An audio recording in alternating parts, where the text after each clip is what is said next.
Cool. You are live.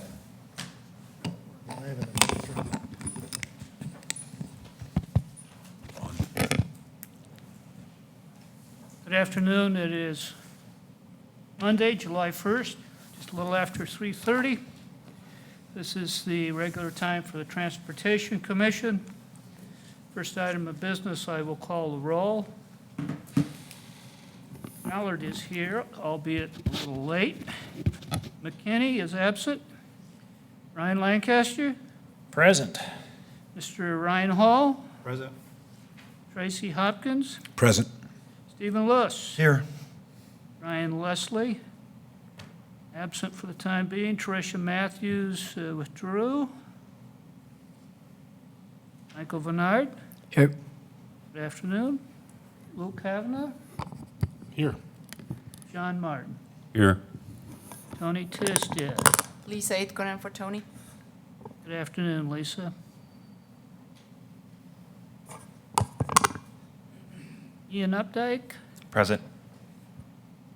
Ryan Parker. Here. Justin Price said he was to be absent. Very good. Adoption of the agenda. Are there any changes, additions, deletions? Mr. Chairman, I make a motion we adopt the agenda as is.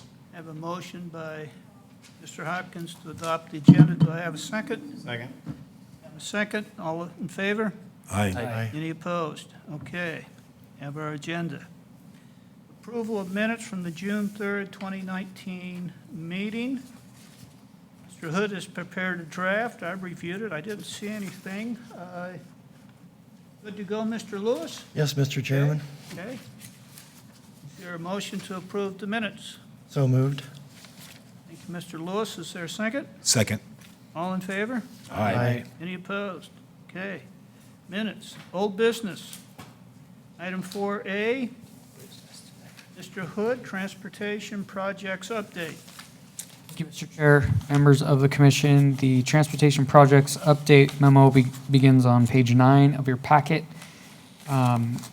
As is typical every month, I again don't plan on reading this to you, but I have tried to highlight in bold new information since last month and the last time we talked about these projects. I don't have anything on the first page to actually call to your attention, so I'm going to go to page 10 and discuss, just really highlight for you again that Linder Road between Ustick and McMillan is closed so that that road can really be worked on and hopefully get completed before school starts here in the fall. So through August 16th is what they have anticipated right now to keep that road closed so that they can get all that work done again before the start of the new school year. Linder Road, so the northern section up to Chinden is also under construction. It's open though. Same kind of idea, but that will probably be finishing touches on that in the first trimester of school there next to Rocky Mountain. So I just wanted to again make you aware that portion of the road is closed. I'm going to fast forward then all the way to page 13 in the packet. Just to highlight really, State Highway 69, I was at a kickoff meeting on June 12th at 6 Mile Engineering. 6 Mile has been contracted with ITD to do a traffic study on State Highway 69, basically through Cuna at the curve up to the I-84 intersection, Overland intersection. And some more information will be provided in the packet. It says later in the summer, fall, I believe August. Mark Wasdall, I believe next month, will provide a brief update just kind of about the scope and the timing and kind of the purpose of that study. It's got a pretty accelerated timeline and some decision points, but really they're looking at the corridor with a horizon year of 2040 and what can be done with access, with potentially widening the road, with other improvements to keep traffic moving basically and goods and services flowing through that corridor. So more to come on that, but 6 Mile Engineers is working on that. There was City of Cuna was present, as obviously I was there too from City of Meridian, and ACHD are all kind of working on that together with again, most of the heavy lifting being done by 6 Mile. And then turning the page to page 14, next month, we will have our park staff here to discuss both the overall pathway network and that plan, and then some more details on the Rail with Trail project itself. So we'll be talking a little bit about both of those next month with Mike Barton in Parks, I believe, will be here. And then moving down that page a little bit more, last month it was asked, I believe it was Commissioner Leslie actually, so it's unfortunate that he's not here today. I can circle back with him. But the Harvest Lifestyle service, it was requested just some information on what what's been budgeted for that service kind of historically, so I wanted to just provide that to you right now. So the first year was actually fiscal year 16. So for a city, our fiscal year starts October 1. That first year, what we did was dedicated the unspent Saturday Fun Bus funds to purchase the Harvest vans. So there's $60,000 the first year, so that's FY16, that was used to purchase the capital costs to buy the fleet, basically, to operate the service. The first ride didn't occur until December of 2016, so that's FY17. So December 2016 was the first ride. In that fiscal year, so fiscal year 17, the city budgeted and spent approximately $40,000 for operating that service. So that was about 3/4 of a year, again, December through September 30th. Cost us about $40,000 to operate the service. There's a match rate there with the federal government as well, picking up the difference. Then FY18, we budgeted $69,000 and spent roughly $69,000 to operate that same service. So the match rate went up a little bit. Well, the match rate went down. The local match percentage went up. Again, with the city spending $69,000 in FY18 to operate the Harvest service. In FY19, so the fiscal year in right now that will end in September, city's budgeted $60,000 in capital, so that's the bus that just was ordered and is up and running now as of a couple of months ago, and $73,000 for operations. So if you just look at operations over the first 2 3/4 years, it was $40,000, $69,000, and $73,000. So just a slight increase for a full year over the last 2 years. Next year, so going into FY20, and I'll get it wrong, and probably Brian will shoot arrows at me, but it's like the new starts match. So basically, to get a new service like this up and running, the federal government can offer you a little bit more, a better match rate, like 50-50. Our match rate goes down the longer a service is in, and they expect you to pay for more and more. That kind of wean you off the federal subsidies. So this next year coming up, the city's going to be budgeting $129,184 to operate this service. So about doubles this next year. So now we're the ones that are really making this, as far as operations go, fund this service. So that's what we spent and what we anticipate spending this next fiscal year. Obviously, the FY20 budget hasn't been approved yet by council. It's coming up this summer.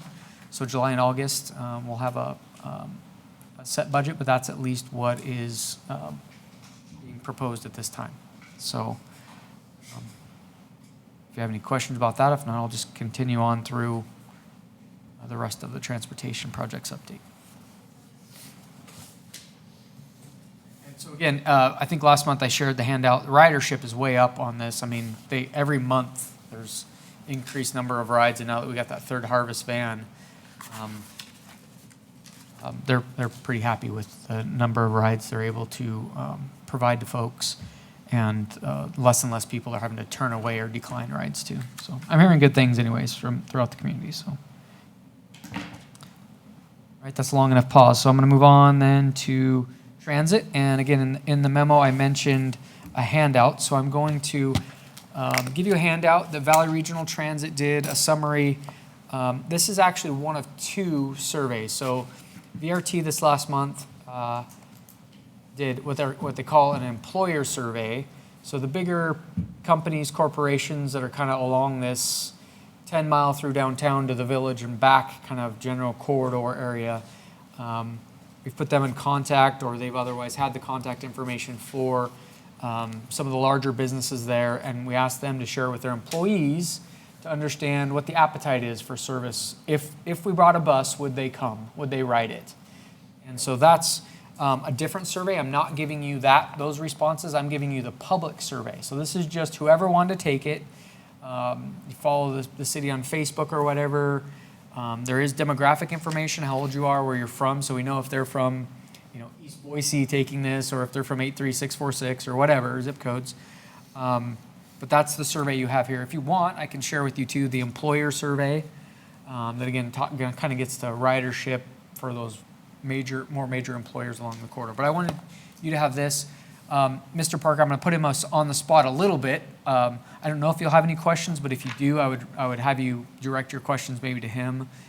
We've been working on this, but this was VRT's survey, and I know he prepared to give a presentation to the council here just last week, 2 weeks ago. So he's more intimately familiar with the results and kind of that thing. But I do want to at least share this, and you can peruse it at your leisure. Yeah, thank you. And again, if you want, look at that, and maybe at the end of the meeting, circle back, or if you have questions initially, we can do that as well. I didn't put it in your packet because it's pretty big, so I didn't want to scan in all these pages and make the packet too large. So sorry I didn't give you more time to look at it before the meeting, but it's kind of wieldy. So.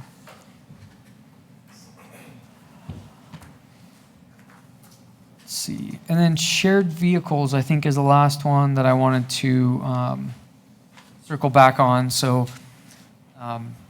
there is a little bit of a negotiation between our legal department and Bird to get the draft contract, all the T's crossed, I's dotted type of thing. But I anticipate that happening here in the relatively near future, and that being brought back for the council's official approval of a contract for Bird to be the shared vehicle or e-scooter provider in our city through the rest of the calendar year. In the communications that I've seen with them, they'd like to have a launch on August 1. So they're going to be doing some outreach with us. Kind of they're leading it, but we'll help them get the word out. And I don't know if it's going to be here at City Hall Plaza or do a little go on the road. Here's how you check it out. Here's how you put the helmet on, whatever, those types of things, just to, where you can ride in the street, right in the sidewalk here, educating the public. We'll do that over the next month or 6 weeks or so, and then again, a launch is anticipated around August 1. So I didn't touch everything that's in bold there, but tried to highlight some of the major changes from last month. But with that, I would stand for any comments or questions you may have. Comments, questions for Mr. Hood, commissioners? Seeing none, let us move on then to, thank you, Mr. Hood. 5A, Sergeant Arnold.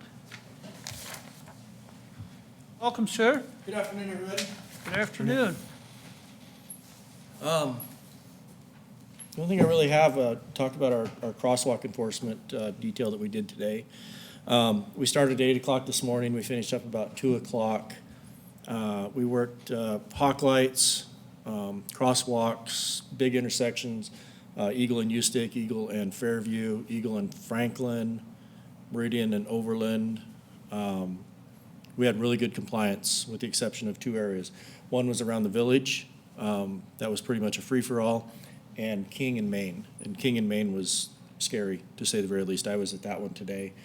And if you can get the first car to stop, the next 2 are not going to stop. They continue to keep going. You have to kind of edge out in front of the car that stopped and poke your head out around the corner. A lot of the people that we talked to that had crossed there were very thankful that we were there. They had suggested putting in some sort of a light system to alert drivers that there's a reason why the cars are stopping. I know a hawk light won't work at that intersection because of its proximity to Franklin and Main. I would really like to see us do something with that intersection to make it, or that crosswalk to make it more safe. And if there isn't anything we can do, then to move it, to get it out of there before somebody gets hit. Most of the cars are going through there doing 35 to 40 miles an hour. If somebody stumbles out in front of a car, not knowing that car's not there and gets hit, it's going to be catastrophic for the pedestrian. So those are the only things that I have today. And then there was one more thing before we talked about that. I'm being reassigned back to patrol effective September 1st. So this will be my last transportation meeting. My August 1st meeting, or the August 1st meeting, I'll be on vacation, so I won't be around for that one. But I just want to say it's been great working with everybody here. And I've really enjoyed the experience that I've gotten from being involved with this commission and some of the information that I've learned. So thank you, everybody, for your support. Thank you for participating and working with us. We've enjoyed it. I guess I'll just be able to wave at you somewhere along the way on the street then. I will be out September 1st from 11 in the morning till 9 at night, so. Shake his hand when he's standing in the window. Well, very good. We've enjoyed having you, Sergeant. Going back to Harrelson. that intersection. Can you pull it up? You said Main and, Main and King. So it's right where the Idaho Youth Ranch, and there's another thrift store across the street, and there's a lot of foot traffic back and forth. Literally every time I crossed the street, we wrote a ticket. We would have written more tickets, but we didn't have enough officers to chase the cars down. We just took the last guy in line and wrote him a ticket.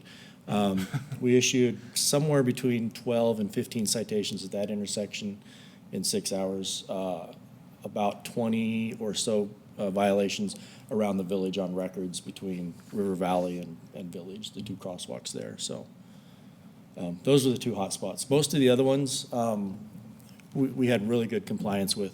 We didn't have any hawk light violations that I know of off the top of my head, but nobody said anything about those. The ones that we worked, the ones that I worked today, we had good compliance. there's no traffic signal there at that Main and King.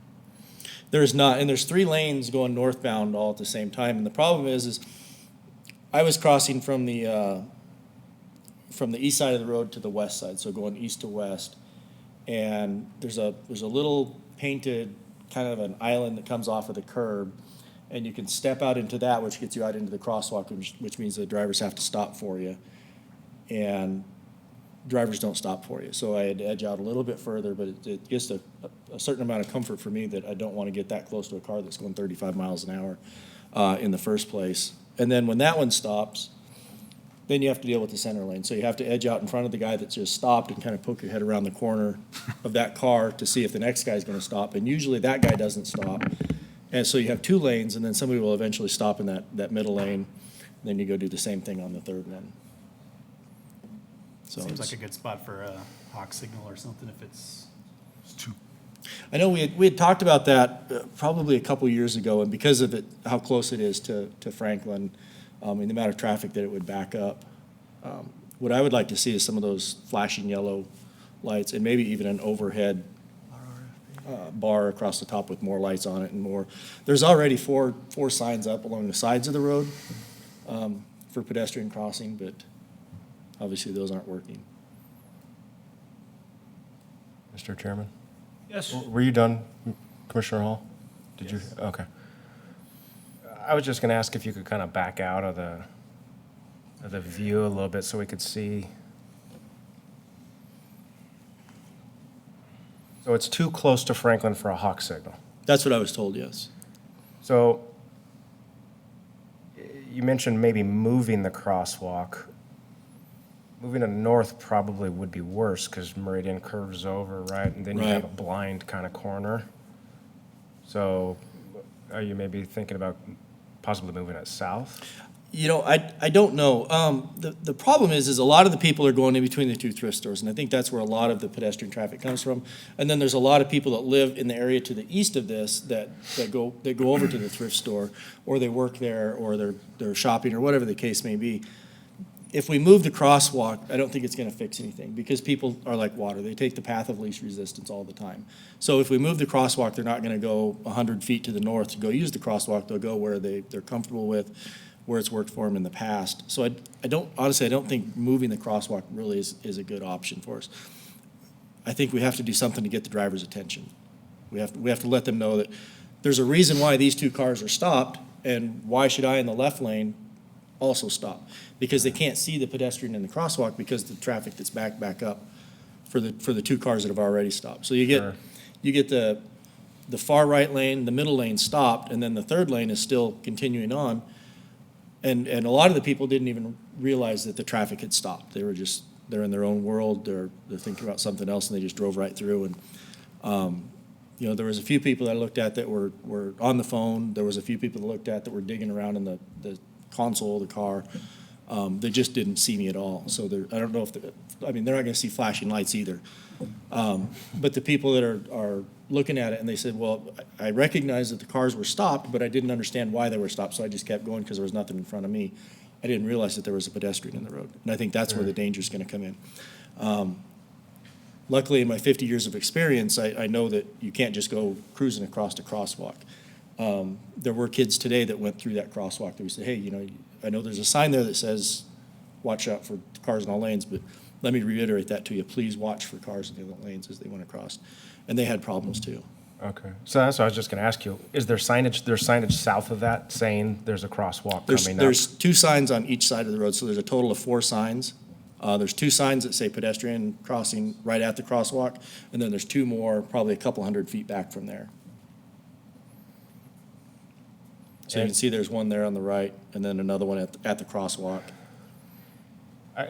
This is maybe just an open question to maybe Sean. Is there anything we can do to make those 2 yellow crosswalks coming up signs a little bit more visible for people, like some blinky lights, or is that a standard practice? There are options. Blinking lights would be one, or flags or something on those warning signs coming up. So they have flags at those intersections. They have the green flags on the stick. What happens is the pedestrians you'll get 4 or 5 people that go across one side, and they take the flags with them. And then you have none on one side and all of them on the other. So the flags are kind of a hit and miss if they're available to Sure, use. and to be perfectly honest, my personal opinion on those flags is you have a flag holder out there because your infrastructure is insufficient. You have flags out there because there's an unsafe crosswalk. And you're Right. doing something to get the attention of the drivers. So before I let Sean kind of maybe expand on what maybe ACHD can do, were you in plainclothes? I was. Okay. Say if you were dressed like that and they didn't stop. We'll go down and try it in uniform. We'll see how it goes. So I don't know if you have any comments, Sean, on maybe some possible solutions? We'll take a look at it. I mean, everything that I'm hearing is, I think for maximum benefit, you really need something overhead, because cars will see something overhead where maybe they're not looking to the side.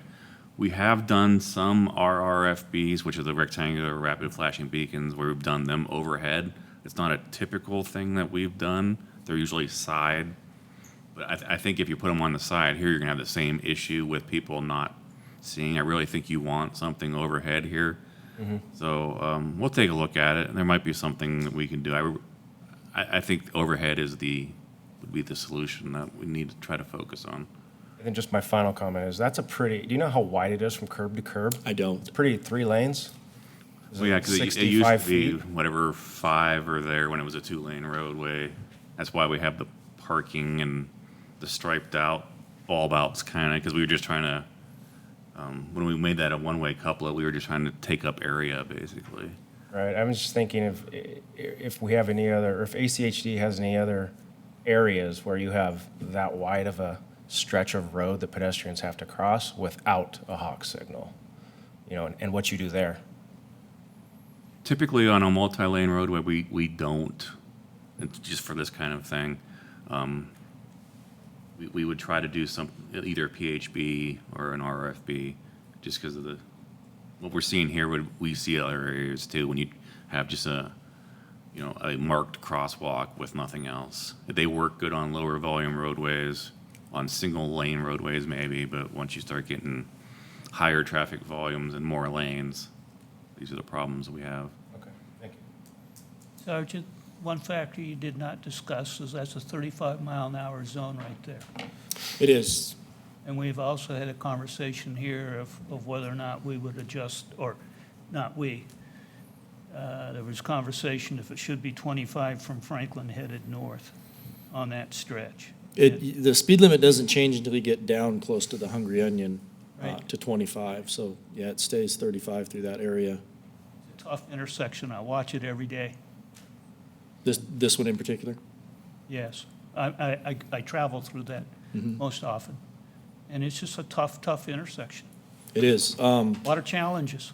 There's a lot of people that go across there, and I think they cross it pretty regularly, so they understand the dangers of it too. I think that just crossing our fingers and hoping is not gonna be sufficient. And there's usually you Especially see, after today. It was, see a lot of young children. there were, we had 2 kids on bicycles that came by and crossed going over there, and they're the ones that I talked to about, hey, make sure that you guys are watching out for all the cars. And they looked at me like, who's this weirdo talking to me? But Stranger danger. He's gonna go run to a police officer. Yeah. Like, no, that's me. yeah, we did this a couple of years ago, and I got called in at least a couple times as a suspicious person because I was hanging out around Meridian Elementary, and You have a he sketchy just keeps look to crossing the you. road back and forth. It's okay, we know who he is. Mr. Chair? Yes, Could I have just one final question for Sean, maybe?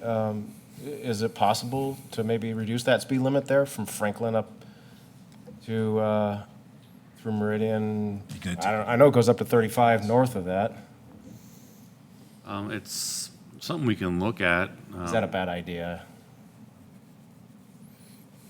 The rest of the road's 35 once you Right. get on the corner there. Yeah, everything going off to the left would still be 35. It's Well, one of those areas where we're slow trying them to down split. from. Go ahead. Sorry, we're trying to split the speed, basically. You know, we're trying to get 25 going into downtown, yet we're trying to get 35 over Pass. for the people that are Yeah. bypassing. And I think, if I'm not mistaken, I think Main Street is also 35. Coming from the south to the north, Yeah, it is. Yeah, they're in front of the speedway. yeah. Yep. The whole purpose of building that road like that is to push traffic through, so I don't see 25 being the right answer. That's my personal opinion. I don't like it. Well, I mean, the way I look at it is a real short stretch. You go back up to 35 up at Ada Street or whatever, past the sidewalk, and if you're potentially saving lives because somebody has to go 10 miles per hour slower for 500 feet. Will they, is the question. Yeah, that's the enforcement part of that would be tough. It I'm would- just throwing it out there. Yeah, it would, you would have to be down there all the time. not everybody's riding a bicycle, Mr. Leslie. I might even speed 25 on my bike. Any other comments? Mr. Lancaster, you seem you have one on the tip of your tongue? Yes, Mr. Chairman. So if I may, I'd first like to thank Sergeant Arnold for your work with us. We've essentially all been here about the same time. I think your assignment and our commission kind of came at about the same time. So I think it's been wonderful having you here, being able to have correspondence with police and knowing what's happening out on the road, just like you talked about today. So thank you. Thank you. I guess if I may, Mr. Chairman, this discussion that we're having at King, so I think it would be appropriate for a future meeting topic. I know we've talked about that in the past. Sergeant Arnold mentioned it, and as I recall, ACHD even removed the marked crosswalk at Williams. That's what I'm remembering. So I think this would be a good topic to talk about another time, if I can suggest that. And I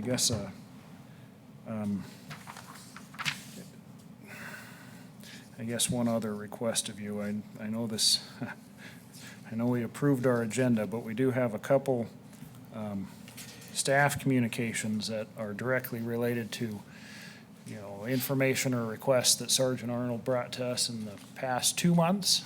And I was wondering if we could touch on those while, Sergeant Arnold's on the stand, so to speak. So I guess, not to be vague. So specifically, there was the speed limit on Locust Grove between Eustic and McMillan, and intersection operations at Meridian and Eustic. I see both those in the communications. So Page 23, Mr. Lancaster, and 24. I think they did that intersection wrong.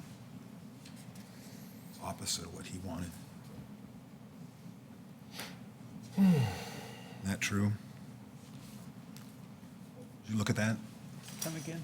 The way they took that intersection was different than the question. Wasn't your concern coming off of Ustick headed south on Meridian Road? No, it was going northbound from, or up to Ustick in the left-hand turn lane, or during the rush hour, and traffic back and back up in the left-hand turn lane back into the northbound lane. That's not the way I saw it. Okay.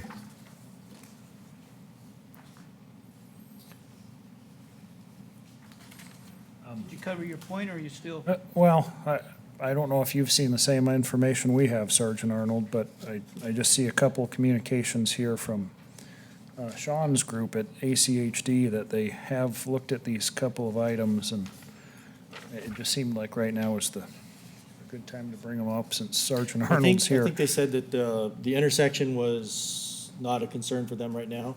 They would continue to look at it and, or keep an eye on it. And the speed limits for Locust Grove were sufficient for the area. Raising it. So, yeah, I'm seeing the speed limit Increase on Locust 40. Grove increase to 40, so. Was that right?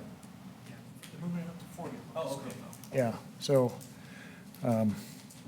I guess if I can comment on those, again, I'll thank Sergeant Arnold for bringing those topics to the commission, and also big thanks to ACHD. The Ada County Highway District, I think, has been providing very timely and, excellent customer service to us. So I like how this is working with, police providing us some feedback. We can make a request to ACHD, and ACHD has provided us very, it seems like, pretty prompt responses. So I am appreciative to all involved. I echo that. Any idea who may be trying to fill your? Sergeant Brandon Frazier is going to be taking my spot. He was the traffic corporal about 2 years ago. I don't remember if he ever made it to any of the meetings, but he got Okay. promoted to sergeant, and they says, you've been doing this long enough, and now it's his turn, so. Well, okay. Well, we appreciate all you've done with us. And Thank you. Wish you well. It's been a very good experience for me, so. Very good. Thank you. All righty. Thank you. Thanks. Thank you. 5A. 5B, high-capacity transit alternative.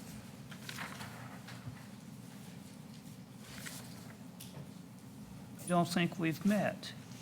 Yes, Please introduce yourself. my name is Rachel Haukala. I'm an assistant planner at Compass and the public transportation lead. And that's Huckle. Haukala? Okay, we'll work on that. Thank you for coming over. Yes, thank you for having me today. So I'm here to talk to you about what's happening with the high-capacity transit and the passenger rail, the potential for passenger transportation on the Union Pacific Rail Corridor and the alternative corridors that we're looking at. And I can take questions throughout or at the end of my presentation. So I'll start with talking about some definitions, just to get on the same page, the history of the corridor and the planning that's taken place, and then what we're doing now at Compass and planning for this corridor, and then the next steps that we're looking at for the future. This is on page 17 of your packet, my memo. So just some quick definitions. High-capacity transit basically just means carrying a lot of passengers on a public transportation system, so more than a traditional bus system. Usually it's larger vehicles or a more frequent service. So things like light rail, which are larger and quicker. Fixed guideway just means operating on a set path. Often it's separate and or exclusive right-of-way. So like rail, bus rapid transit, those sorts of things. Bus rapid transit is similar to a regular bus system, but it usually has its own fixed guideway. Often they have separate lanes that are just for buses. They're usually bigger buses, and they have more defined passenger stations, more like light rail. And they operate more frequently to get people moving faster. And light rail is usually, and bus rapid transit is that left picture on the screen. Light rail is the middle one. It's usually an electric railway, and it's like a train. The passenger cars are kind of shorter, and they operate on a fixed route. And also, they use platforms. And then commuter rail is longer trains, and they usually have fewer stops because they're getting people from outlying areas to a central city. So there are fewer stations, and they go faster, or get you there faster because of that. They're all different from regular bus systems like we have today, because they usually have off-board fare collection, the fixed path. They have fewer stops, and they operate more frequently than buses, so maybe 10 minutes or 15 minutes, so you can just go there and a train will come. You don't have to worry about schedules as much. So some of the history with the rail corridor that we have today. So at the very beginning, we had interurban passenger service. This is a photo from Meridian with the interurban line that lasted until 1928. And Amtrak still had a train that operated passenger service until 1997. And then once that left, people still kind of wanted there to be some kind of passenger transportation, so we were still looking at it. And we had the rail corridor evaluation study in 2003, which looked at what it would take to use the current Boise Cutoff rail line and use it for commuter rail. So what it would cost to update all the rail infrastructure, what the operations and the capital costs might be. And then in 2009, we did the Phase 1 alternatives analysis to look at what other corridors might work, because the rail line is owned by Union Pacific. And in discussions, they have been not very interested in allowing passenger transportation on their rail line again. So we need to look at some alternatives. And the other reason to look at alternatives is just because if we go out for federal funding, we'll need to go through NEPA, the environmental processes. All of those things require us to look at alternative corridors to choose the one that really works best for the region. So this map shows the 8 original corridors that were considered. So it was Chinden, Eustic, Fairview, the Boise Cutoff Railroad, Franklin, I-84, Overland, and Victory. And the consultant analyzed all of those options and the different modes, the bus rapid transit, commuter rail, and light rail. And they recommended 3 of the alignments and varying modes for each one based on just their analysis, what they thought would be the most feasible. So the alignments they recommended were the Boise Cutoff Rail Line, Fairview Cherry, and Franklin Road. And those are starred on the map. So for the Boise Cutoff, they were recommending that the mode would be light rail or bus rapid transit, which would be more frequent stops than commuter rail. And this was the alignment they were recommending in the stops, but it would probably be about 3 stops in Meridian if it was one of those 2 modes. And then commuter rail was another option, but that was just kind of a potential inclusion. They were less sure about that one.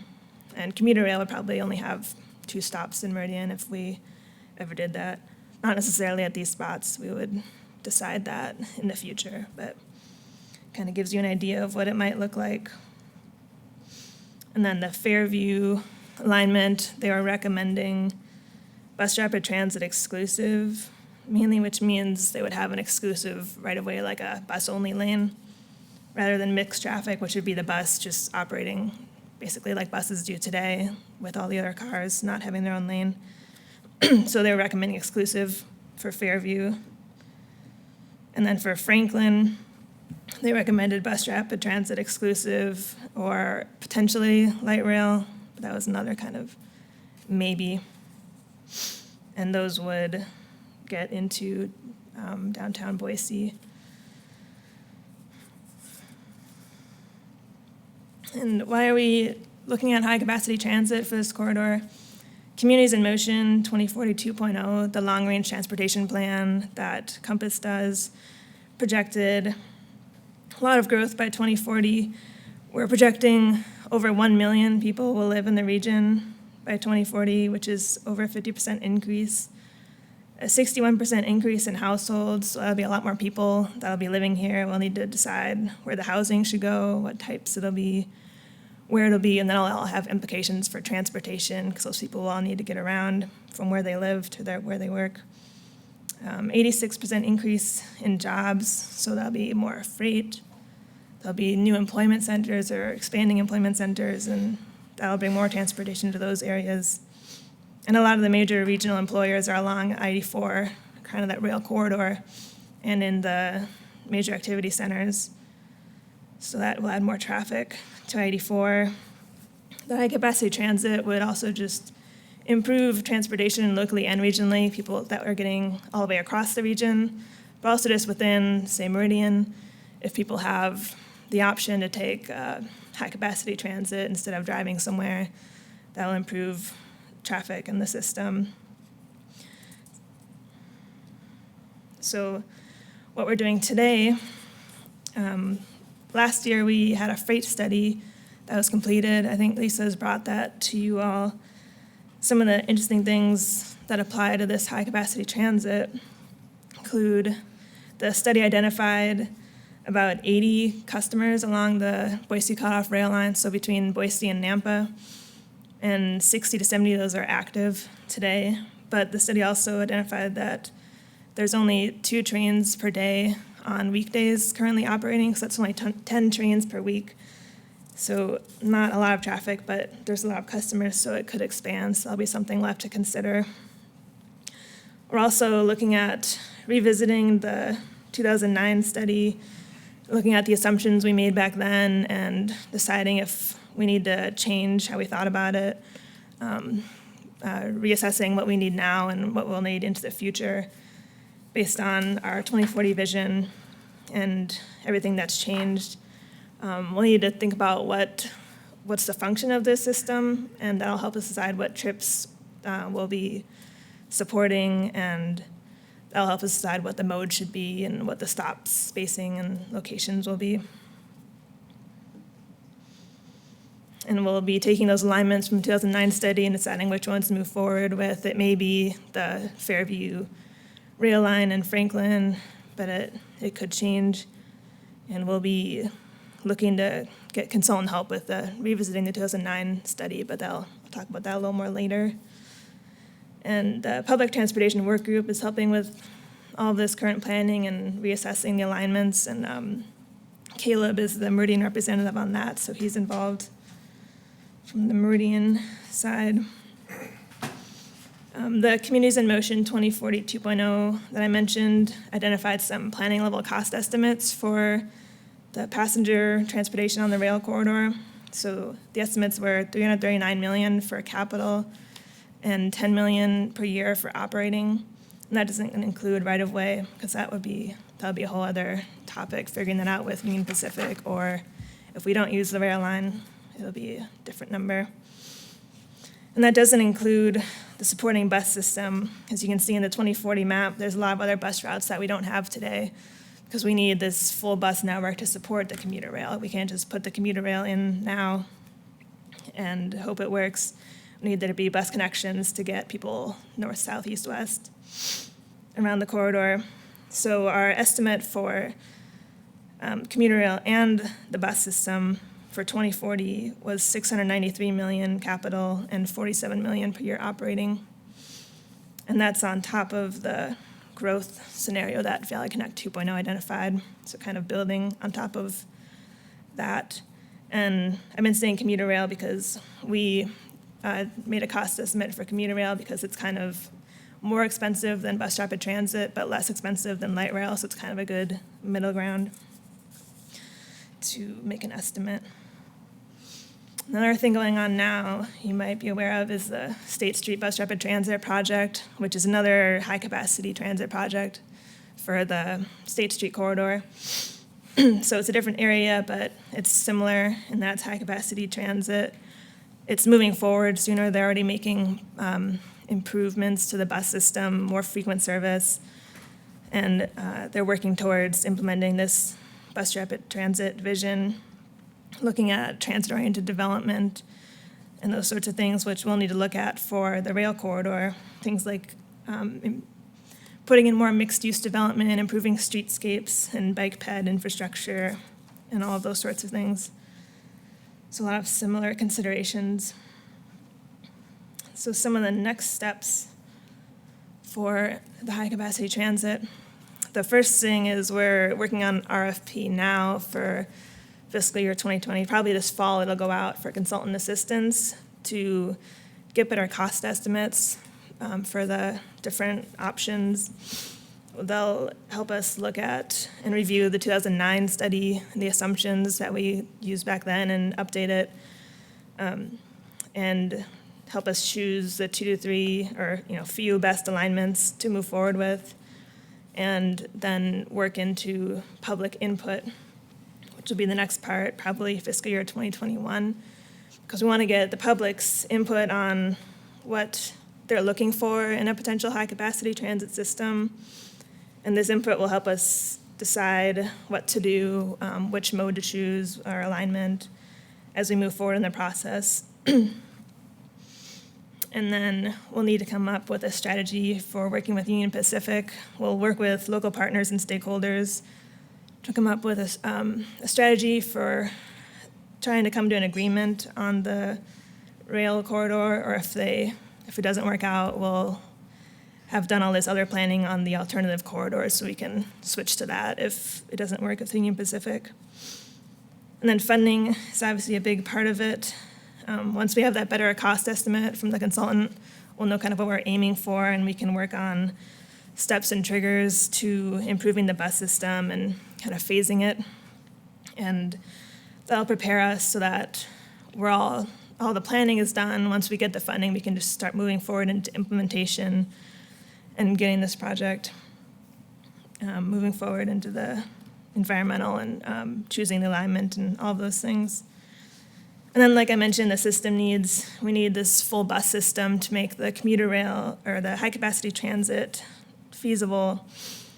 So we have Valley Connect 2.0 is Valley Regional Transit's plan, and then Communities in Motion 2040 2.0 are both working towards this 2040 bus system that we need.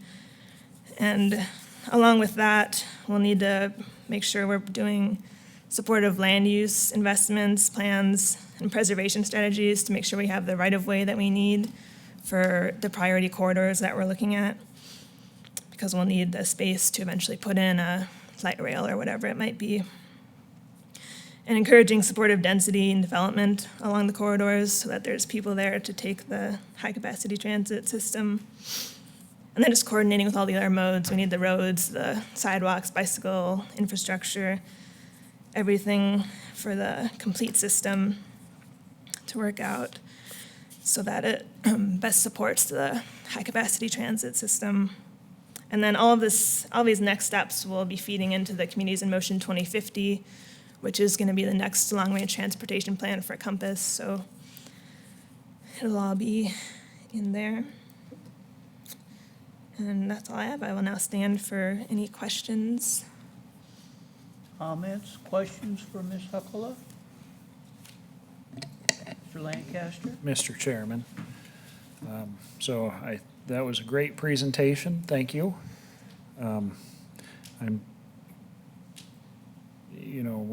think we're familiar with a lot of the challenges that your agency has in this valley and whatnot. I guess my question, hopefully without getting too far in the weeds, is I guess tell us a little bit about the feasibility or workability of this, particularly your rail ideas caught my eye. I think it's a great idea, but I also know that railroad companies aren't the easiest to work with. So, I guess that's my feasibility question, is what are the the hurdles or whatnot that are in the way or opportunities at the same time? Yeah, so the rail corridor would obviously be more beneficial to use in some ways since the rail is already there.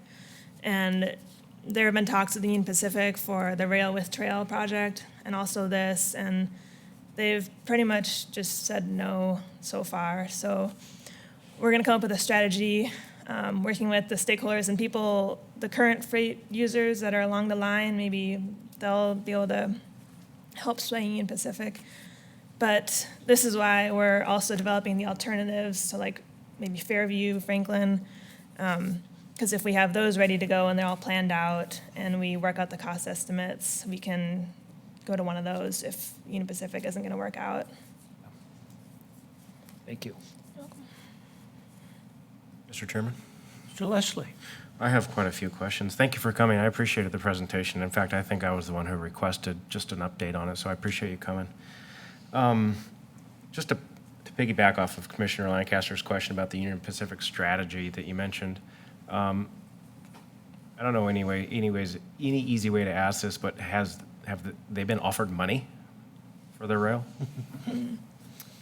I don't think we've done that, Lisa. Or have we has just been said, can we around. just use your existing infrastructure and not compensate you? Mr. Chair, so the discussions that we've had so far essentially have not gotten into talking about money. Part of that is that we would need to know more about the cost, actually have a good cost estimate for the capital and the operating, and then start looking at the right-of-way. How much would we need? Union Pacific is, from what we're hearing, is the most difficult rail company to work with. Others have been more cooperative in having, rail or, passenger rail operating with on their right-of-way. So what we are wanting to do now is get ready because things could change, the markets could change, and at some point, Union Pacific might be willing to negotiate and lease or sell part of the right-of-way. Okay. So that's currently the operating strategy here, that we want to get ready so that if and when the time comes, we would have the information that we need to then actually start negotiating. Okay, thank you. So along those lines, are there limitations or hurdles that you have regarding funding either a lease or an acquisition of these rail lines, like because of the state legislature, or is it just a matter of negotiations with Union Pacific? I believe it's mainly Union Pacific. There's funding out there for new transportation systems, like the new starts, small starts. Do you have anything else, Lisa? It's the local funding is the issue. That currently we don't really have a mechanism for funding the operation of a system like this. And until we have that, we can't really move forward into even getting into the environmental studies and finalizing any kind of plan for a And particular who decides alignment. that funding? Is it the state legislature? That would be one possibility. So we don't have, what we are missing is the local option taxing authority. And typically, that is a mechanism that a lot of places are using to fund the operation of their transit systems. Right. We currently don't have that ability to go for that kind of vote. Right, because of state law, correct? Correct. Okay, thank you. That's what I was getting at. I appreciate that. So you mentioned it was 339 million capital cost for the rail infrastructure, and that was commuter rail, on commuter rail, or that was like a light rail-like system using the current commuter rail? That was a commuter rail system using the Union Pacific rail line, and we use commuter rail as a cost estimate because it's more than BRT, bus rapid transit, but less than light rail, so it's kind of a middle of the range estimate. Okay. And then I missed the bus rapid transit number. I think you said 643 million for capital costs for bus rapid transit, but I missed the operating costs. It seemed really high. Oh, that number was for the complete 2040 public transportation system, so the bus system plus the commuter rail. We estimated that would cost 693 million capital, and then the operating, I believe, was 47 million per year. Okay, thank you. Yep. So that one, the graphic, I think before this one, it had some high capacity lines described or pictured there. Is that rail on Franklin, or is that just a high capacity line of some sort, maybe bus rapid transit?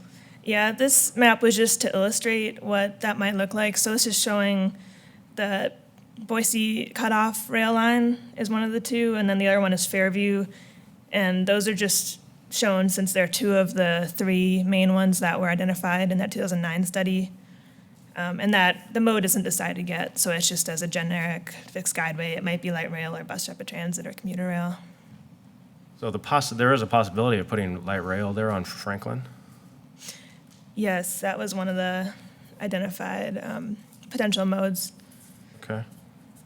But we will be revisiting those from the 2009 study. That was what the 2009 study recommended, but obviously 10 years, a lot changes, so we'll look at it Alright. again now.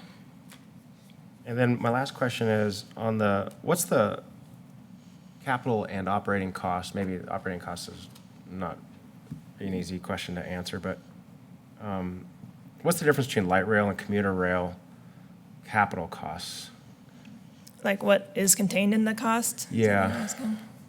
So like if you piggybacked off the UP lines, let's say we get them to lease it or sell it to us, you plan on running commuter rail on it.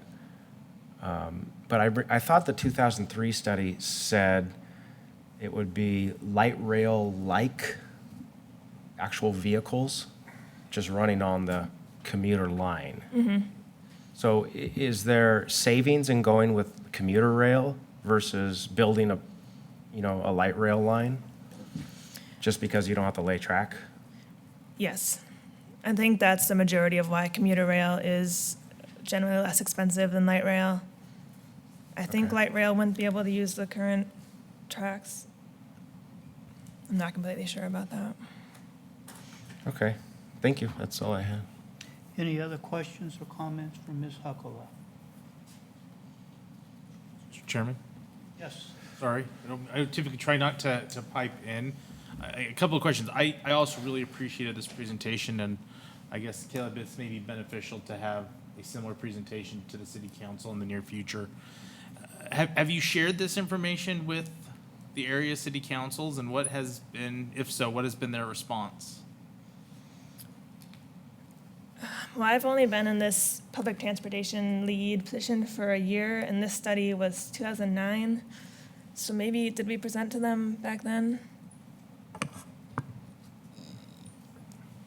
I just got to Compass in 2008, so I don't think we have presented this to any of the councils. Okay.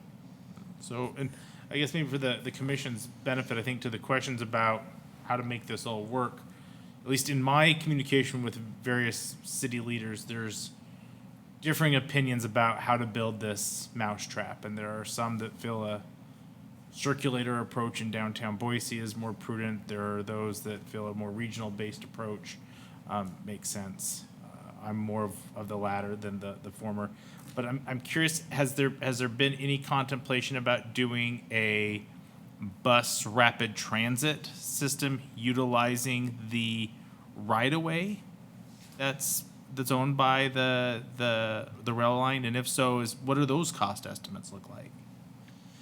Yes, that was one of the modes considered on the cutoff rail line.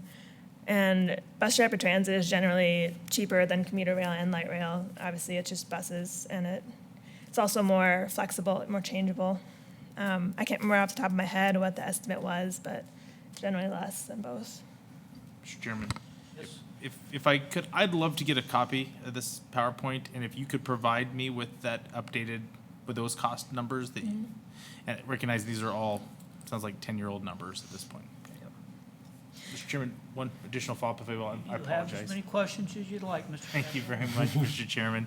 Has there been any contemplation then at Compass or with VRT to conduct a new updated study with, the region has changed dramatically since 2008 and costs have changed dramatically, just so that local decision makers have a more, I don't know, accurate target when it comes to identifying a funding source. I appreciate the desire that maybe the state could be our answer to this. I just think that time has shown that is not a turnip that we're going to receive any funds out of. So I think it's important that this, in my opinion, this is going to take regional leadership from Caldwell to Mountain Home to find an opportunity to spend their own dollars as opposed to relying on the state.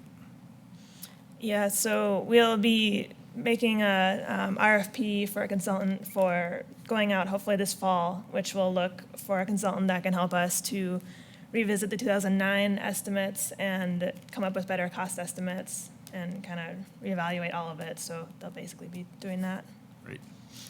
I'm happy to be involved in that process in any way, shape, or form. Any other comments? Follows up from Ms. Huckla. Ms. Huckla, thank you for coming over, and as always, we leave you with a standing invitation to come back and visit us again. We appreciate your time and information. Yep, thank you for having me.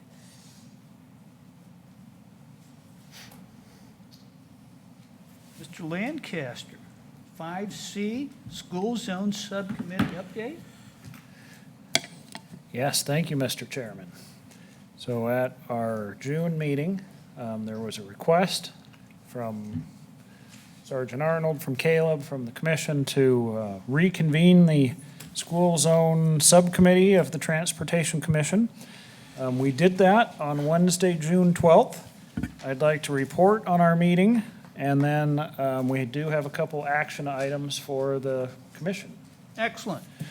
So I'm going to start a little bit backwards here. I think it'll make more sense by the time we get to the end to do so. But we had a bonus topic, if you will, that we took on in our subcommittee meeting. So one of the projects that Caleb keeps us updated on is widening Meridian Road from Cherry to Ustick.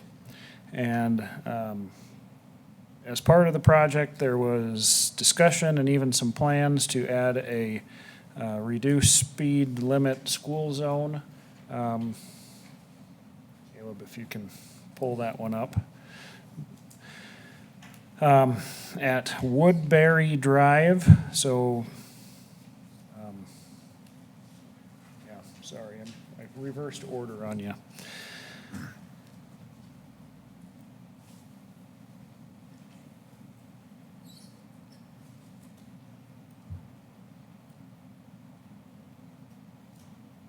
Right in there. So, so that became part of the project. Caleb was asked to comment on that, I guess, and he brought it to us since we were meeting anyway. I guess before I get too far, I should mention those that participated were Commissioner Lewis, Ian Updike from the school district, John Wasson from Ada County Highway District, Sergeant Arnold from our own Meridian Police Department, and Caleb Hood. So, and I was there too. So that was the group.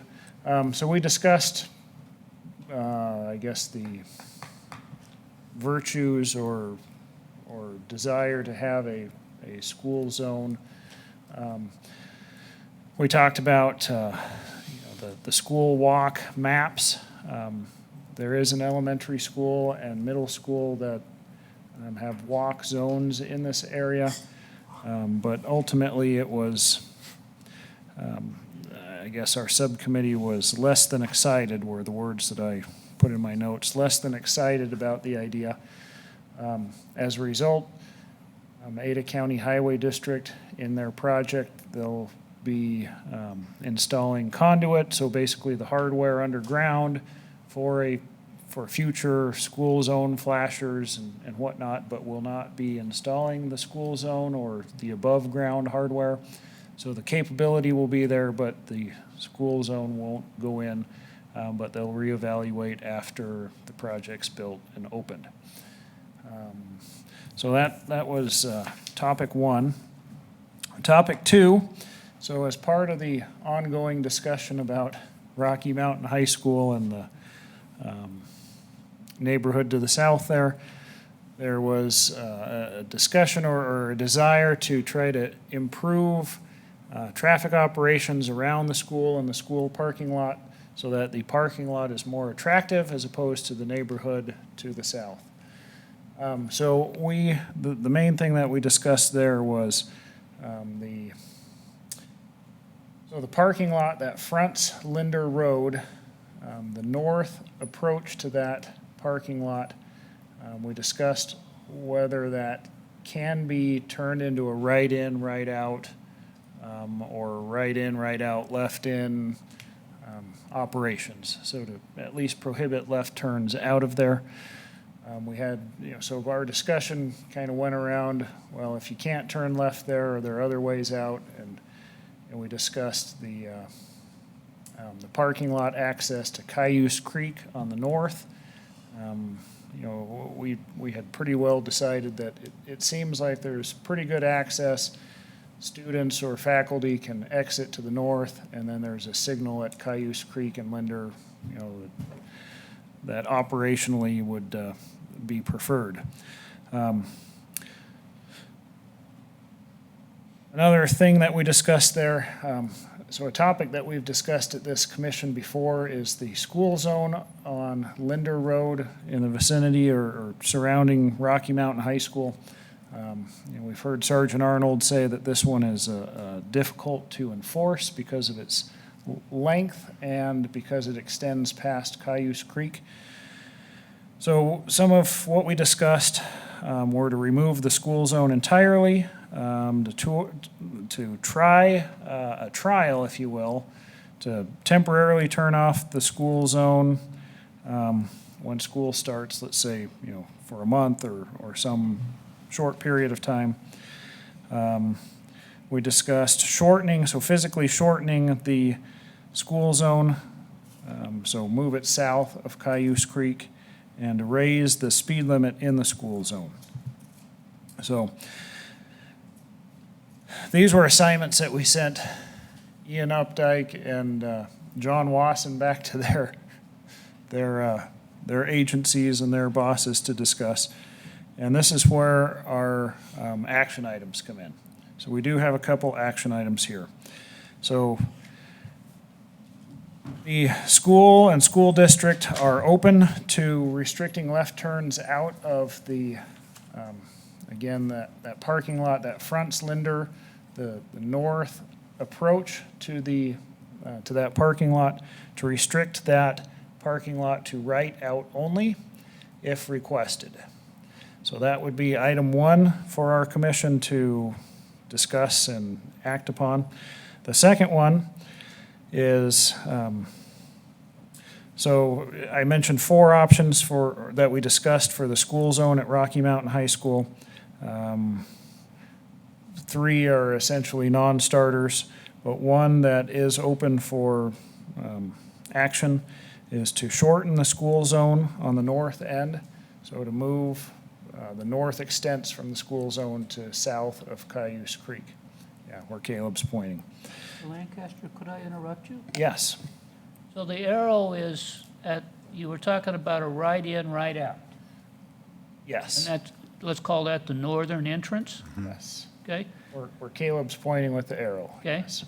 So what do you do about the southern entrance? Do I just cheat and go down there and make a left? So I could use a reminder from my cohorts here about operations there, so. Had a drop off, is that why? Commissioners, there is currently traffic enters here through the south entrance that is also shared by the buses, and so it's also the bus exits. The buses only exit there, and parent drop-off traffic enters from that south entrance, and there are cones that prevent parents from coming behind the school. There is some potential for traffic to exit with the buses. However, that is coned off in the morning. It is available for parents in the afternoon to exit currently using that south exit, but not in the morning. And so they do restrict that exit way in the morning. They make everyone exit out of that northernmost approach that. So you'd catch me if I wanted to cheat. Yes, Okay. yeah, that is one of the things we enforce there. Okay. Thank you for the interruption. Sure.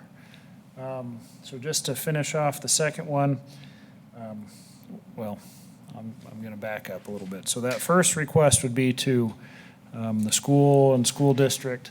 The second request to shorten the school zone would be to Ada County Highway District, recognizing that moving physical things, takes some time, but, we could request that of the Ada County Highway District. How do I make a left out of that school then? At Rocky Mountain High School? Right, go up to Cayuse Creek and then out? Yeah, so there's a couple options. One is to, go to the access to Cayuse Creek, so in the middle of that parking lot. Another is to make a right turn out of that approach onto Linder, and unless it's prohibited at Cayuse Creek, U-turns are permitted. So could make a U-turn at that signal. Okay. Small car. Yeah, in a reasonably sized car, yeah. What's the purpose of shortening the school zone? To shorten it on this side of Cayuse Creek to the south side?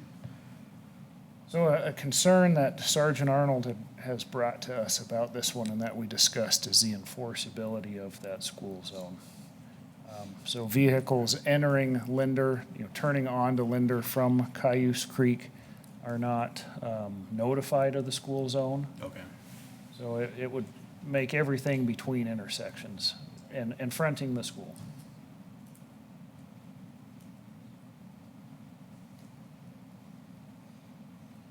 So I guess that's the end of my report, Mr. Chairman, with those two items for us to consider and act on, if so. And what action are you asking us to take today? The action would be to make a request to the school district to restrict that north access to right out only. So that's number one, again, and then number two, to shorten the school zone. Okay. A request to Ada County Highway District. And what would that look like? A resolution or just a simple ask that we have done in the past? Mr. Chairman, I had the same questions, so, Mr. Updike? might be a good question for council or for city council, or I don't know. Mr. Chair? Yes. So, just a reminder, we can ask ACHD to look into things and those types of things. If we're gonna ask ACHD to move something though, or change a speed limit or something like, we probably should vet that through the city council, and have it be ultimately their request of ACHD to improve or move something. So depending on how the motion is phrased, if you want to request that ACHD evaluate the appropriateness of this, I don't think that has to go to the council, because you're just asking them to look at it. But if our request is move this, then I would say let's vet that through the council, because there's a decision that's being made there, basically. We've made a decision that we want to see it moved, therefore that should come from the council. So kind of little semantics there, but I think it does depend on how the motion is made. Again, just not to be a bummer, but remember, you don't have any real authority as a transportation commission. You make recommendations to the city council, so, yeah. Well, there's two pieces there. Yep. There's a request for the school district to evaluate, and the second piece is for ACHD to evaluate. So, Mr. Chair, my answer would be the same even to the school district. If we're going to ask the school district to evaluate this going to right in, right out, I think we can do that, and that's within our purview. if we're gonna ask/tell, not really tell them because we can't tell them, but if we can say, we would like you to close this to, or limit it to write in, write out only, I'd feel more comfortable having that come from city letterhead and the city council. So again, depending on how you want to, Is the school district on board with the write-in, write-out? That's number one? Or is it something that the police department and people, your subcommittee have looked at to try to cure a traffic issue there? Commissioners, my Thank- my superiors were amenable to the idea if requested. Obviously, this is stuff not exactly on the top of the things they want to see accomplished, but they're definitely, amenable. And it's, school district property, we can, just install signs as requested. And so if it makes sense to the commission, and I don't know if we need to run it by the city council, but essentially my supervisors said, yeah, we can do that if that's what you want. Mr. Chairman, I have a comment Mr. Hopkins. before Mr. Lancaster weighs in. And that is one, as I look at the layout of this school and the way traffic patterns work, is somebody studying the problems we're having? I mean, have you guys started looking at, that just looks like a failure looking at it. I would try, there's a couple of ideas. If you look at the mall idea, I know it's a mall and not a school, but to flow that traffic around in such a way that it can hit places where you can have stoplights and get people in and out and facilitate. I'm not sure how much you're going to fix this because it's just a bad layout. So in your subcommittee, are you guys looking at, this is a case example of if this had been designed to flow traffic better, you wouldn't have a problem there. You guys looking at that stuff too? Mr. Chairman, Commissioner Hopkins, I can't say that we have taken on the scope of redesigning the school, but I think this is an attempt, a Band-Aid, if you will, a small attempt to address, the concerns that you just mentioned. So. Mr. Lancaster, if I may, and I like what you're doing, but Mr. Hopkins raises a point. Should we make an inquiry if there are any other studies? It's data. You being a guy that likes data. If that is something to consider, or do you want to make a request for, simply ask if there's an evaluation made? It sounds like the school board's on, but I still think it needs a little formality.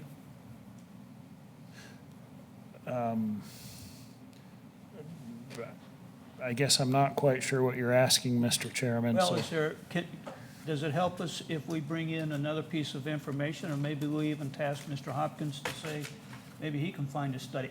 I'm not trying to be a Weisenheimer, but I'm just saying, okay, if there's another piece to look at, if not, then is it proper to make the ask then that, sounds like the evaluation would go to ACHD with an invitation to the school? It's just a request at this point, I think. You're not going to get this changed anyway, so we're going to have to do what we can to help this situation, because they're not going to fix that easily anyway. So I think you're right on by making a request for them to evaluate the cause and effect of write-in and write-outs, and whether we can even shorten a school zone past that Cayuse Creek. Mr. Martin, are we close to an idea that you can work with, or do we need a better description for you? I understand what you're asking the highway district to do, if that's the pleasure of the commission and the council, to move the flasher to the south. We could look at it and talk it over with our executive team and see if that's something that we're willing to take on. Mr. Baird, what should our request look like, sir?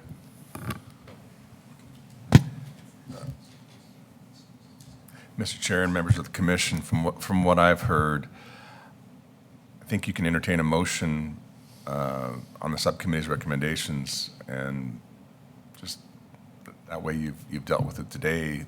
Both agencies kind of know what you're asking, but to make it official, just put a motion on the record today and have them report back next month.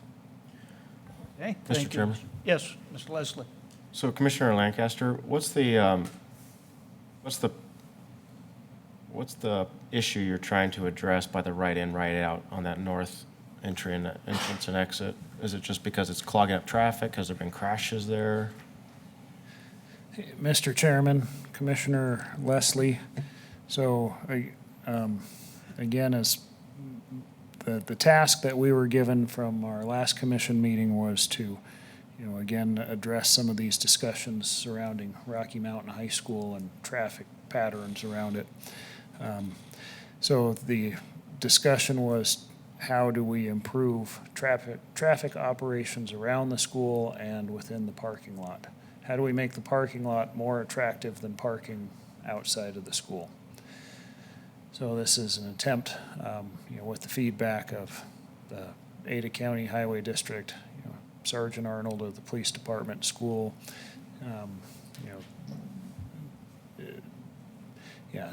how we can better improve traffic operations at the school itself. Okay, so it's traffic flow you're trying to improve? Yes. Okay.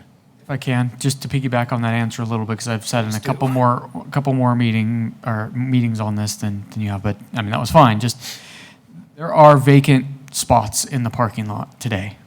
I think he left, but Sergeant Arnold, I think towards the end of last year, counted 60 to 80 or 90 stalls in here that aren't being used because the exiting takes so long to get out of the school, right? Mass exodus at campus, and particularly at this intersection, someone turning left backs up traffic through this drive aisle for minutes. And then, so back to your other, and it was a good question, there isn't a crash history here though. Several near misses, luckily no crashes yet, but even so, someone turning left, again, has to wait for that gap, and they're even taking chances because now the pressure's on, all my peers are behind me, and I'm stopping them from getting home. So people are avoiding parking in the parking lot and they're parking in this subdivision. And that's some of the issues. So we're trying to make it, again, more attractive for efficiency to get into and out of the parking lot. So that was one of the thoughts was, well, now you can just free flow right traffic out of here essentially, or at least it moves more quickly. So that's some of the thought process anyways. Okay, thank you. As a follow-up question, can you make a U-turn going northbound on Lender at Cayuse Creek?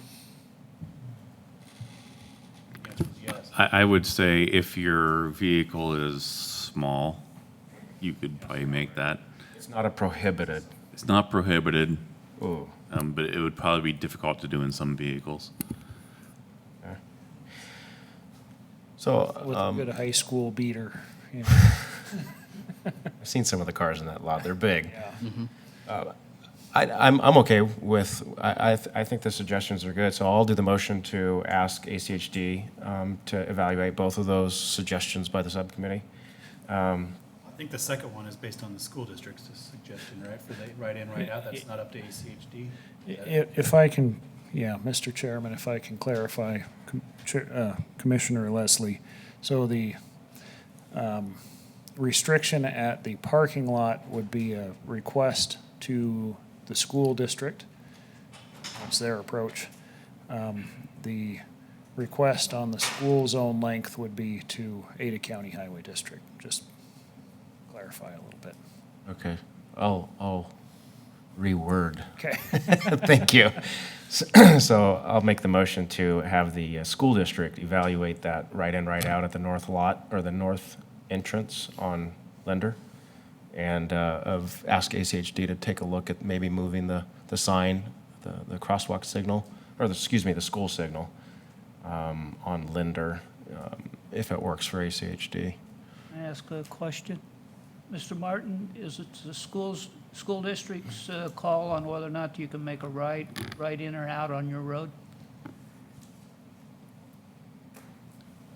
In this instance, where I think you would be asking them to restrict their own driveway, so yes, it would be there. Okay. The way I'm envisioning it is they would be placing a sign underneath their stop sign for the driveway.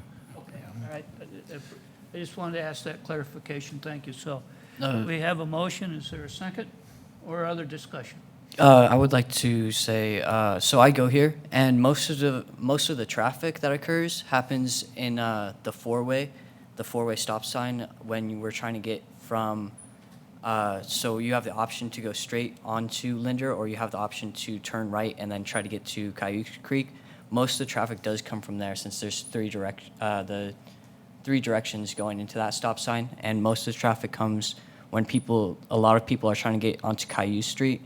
And this turning onto Linder from the front exit is that rarely backs up to the stop sign. I don't see it very often, but the turning onto Cayuse Creek, that road there is always backed up, and that's where everybody waits in the parking lot. So if you're parking at the top right corner, you're never going to make it out of the parking lot. But the closer you try to get to the four-way stop sign, and the faster you can get through that stop sign, is going to make it easier to get out of the parking lot. So that makes it a lot harder for having a no left out of there. Makes it so that there's going to be a lot more people going onto Cayuse Street, and that would make it harder, and that would back things up more than what it already is, and that's what I think, anyway. So, Mr. Chairman, Mr. Hopkins? so where's the four-way stop? Is that interior parking lot right there? Yes. Mr. Lancaster, are you back to the drawing board? Well, at this point, I think we just are requesting a review of the school district. Nothing has to occur. So I second Mr. Leslie's motion to review that with the school district, knowing that they don't have to make that decision and knowing just to review it. So that's my recommendation. Mr. Chairman, Yes, excuse me. if I may provide a little bit more discussion and perhaps an amendment to the motion.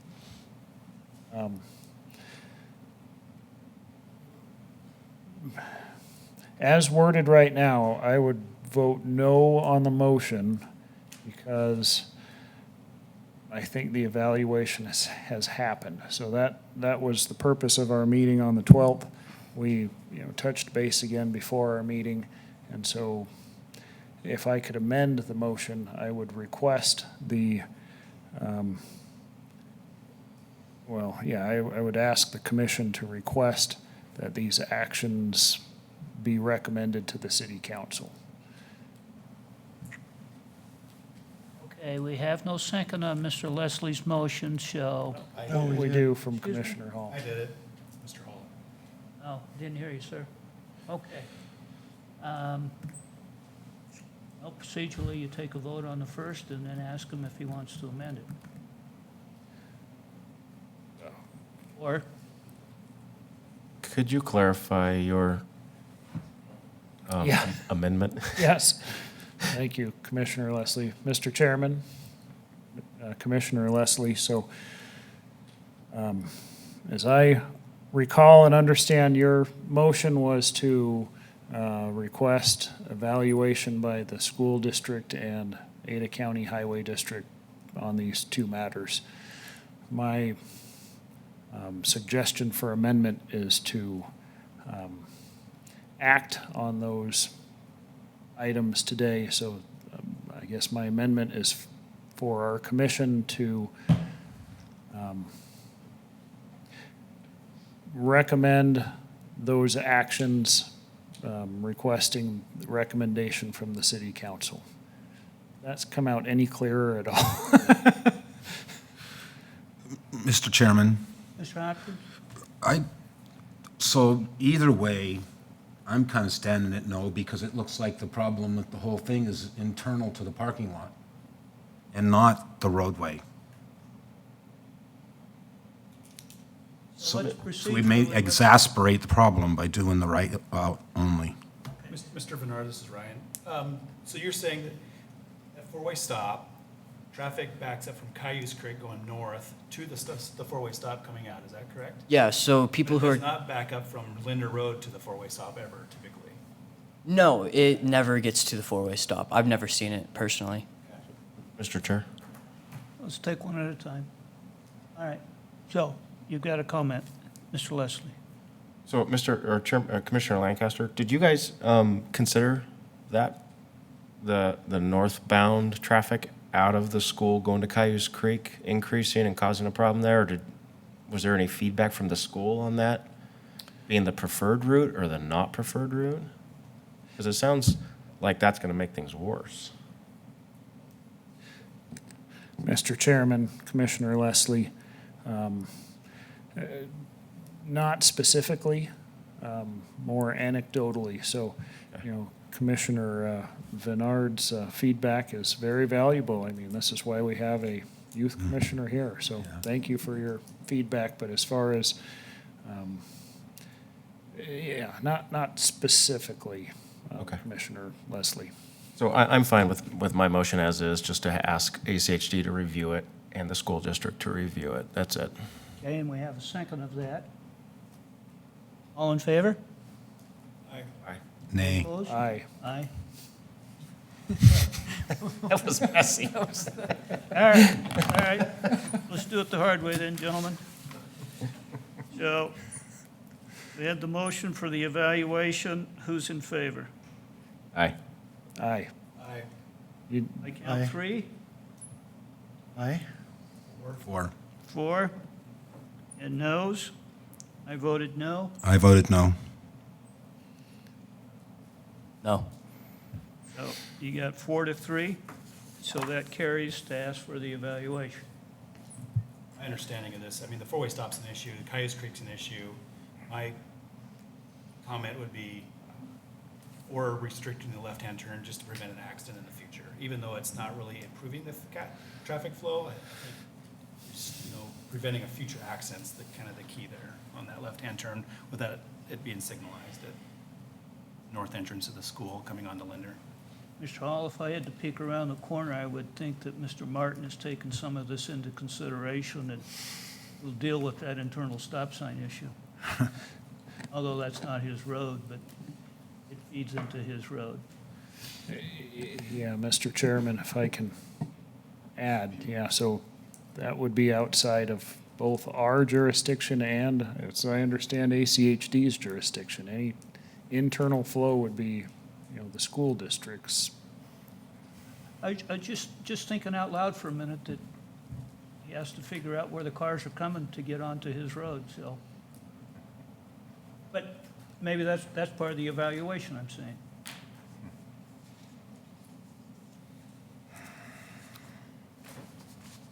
Any other, I'm just thinking, I'd like to see something done, and I agree with what you're doing, Mr. Lancaster. Trying to push it along for you. Mr. Chairman, if I can just say one more thing to wrap this one up. So I am appreciative of, all of those that participated in the subcommittee or continue to participate, and for the agencies, providing staff to be there. I think it's a good thing, as if you may recall from when I proposed this, an idea of it was to take some of these school-related discussions out of the formality of this room and this meeting. And I think it's a great group, with the right players in the room, and so I'm appreciative of all those that participate. Mr. Lancaster, there's one other piece to think about. When Mr. Martin does his evaluation, do we want to hear that and then act upon that? Get another bite at the apple? Mr. Chairman, I would think so, otherwise asking for the evaluation doesn't mean anything. Mr. Martin, time-wise, sir, what are we looking at, September, October? I think for our part of moving the school flasher, we're just, a month or two. Hopefully we'll have something by August. Mr. Hood, if we if we put that on an action item for our August meeting with the understanding that if Mr. Martin is not prepared, then that'll roll over to September? Yeah, Mr. Chair, certainly we can put it as pencil in for August. Remember, our September will be a mobile meeting, so it'll probably be October. So I guess Okay? August would be ideal, but that is a month. That's pretty quick, which would be ideal because then your school year is starting out with not a change, getting, people are in their habits already first couple of weeks of school.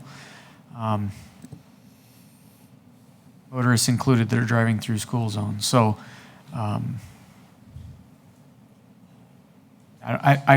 we've had these similar conversations. I mean, closing that loop makes some sense. My opinion would be if ACHD is able to do this before school, that's more important than us giving a rubber stamp approval. And I'm not saying you would rubber stamp approve it, but enough of us have talked about it that if they're willing to move the school zone south of the intersection, I think we would be okay with that.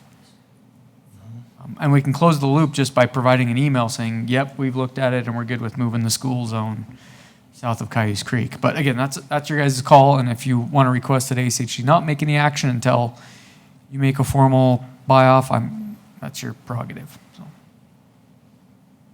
Mr. Lancaster, you're still driving this conversation? Mr. Chairman, I guess some thoughts that I'm having about about both of these. As Caleb kind of just alluded to, school will start before our September meeting.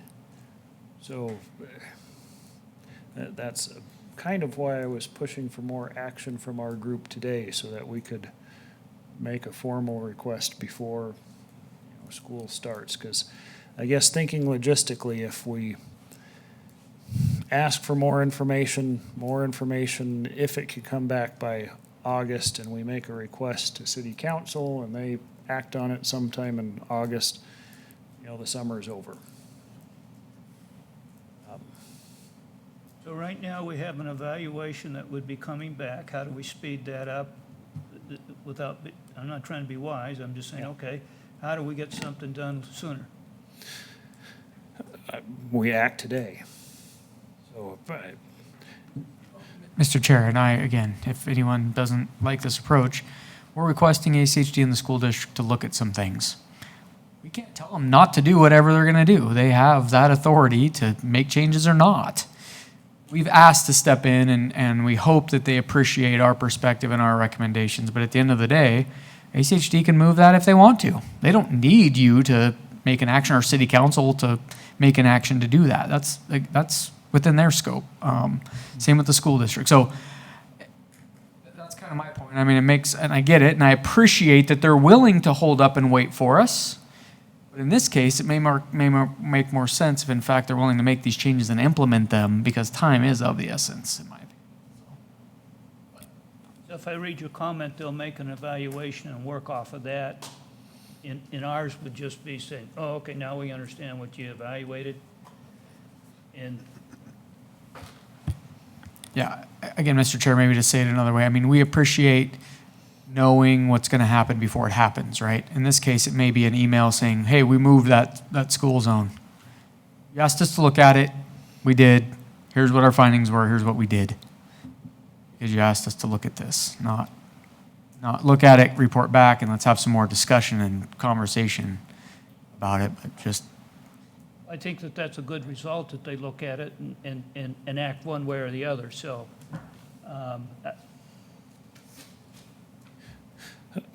Does that work for you, Mr. Lancaster? Well, Mr. Chairman,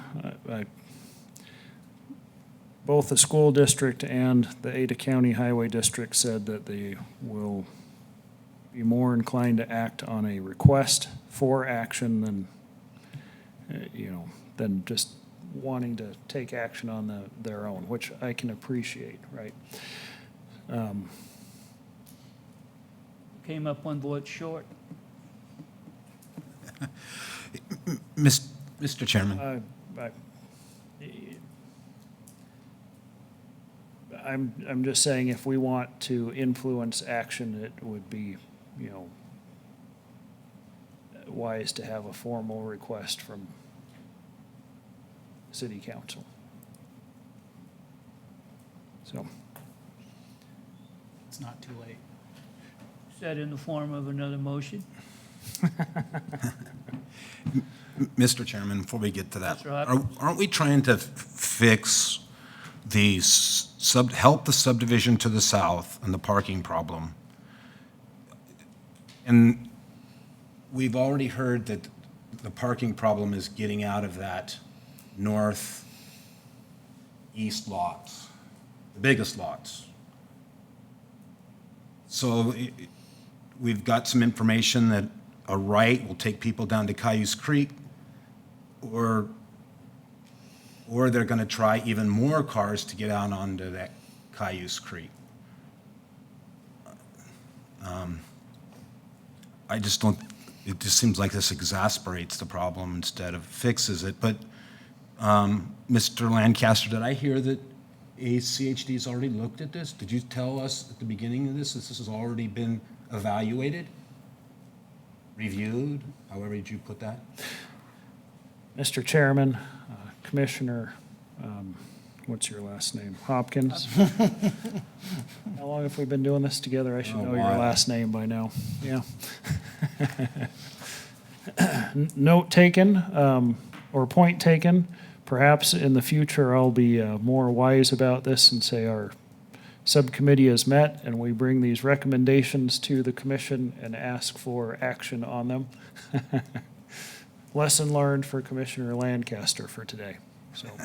Well, are we getting wrapped around the axle, or do we take another vote or look and push an action item to the city, or city council? It's within our scope to make a recommendation to the city council as part of our bylaws.